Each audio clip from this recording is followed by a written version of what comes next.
ayan po sa ating lahat. So, si Kalingap Edu ay nagpasalamat nga po sa mama ni fiancé o sa magiging mother-in-law niya. Ay nako, may magagalit naman dito kasi pinapangunahan naman na nanay na nga yung tawag niya. Eh, alam naman po natin yung mga ganyan na tawagan ay respeto po yan. So, alam naman po natin lahat na malaki po yung respeto ni Kalingap Edu sa magulang ni Beyonce at alam naman po natin lahat na pinagkakatiwalaan nga po ng nanay ni Beyonce itong si Edu. So, alam naman po natin lahat na ito si Edu, marespeto, mabait, halos nasa kanya na po ang lahat.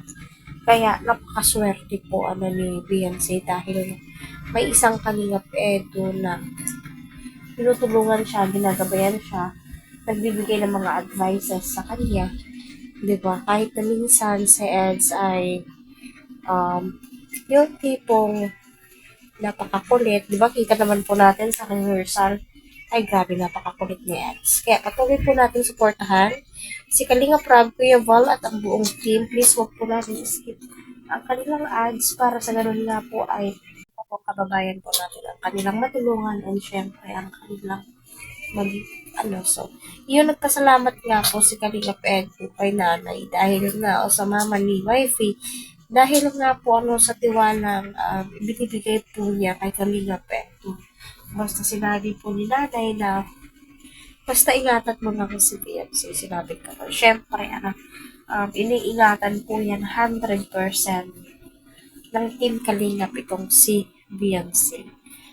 Silang lahat ng key angels ay alam naman po natin lahat na pinapangalagaan po yan ni Kalingap.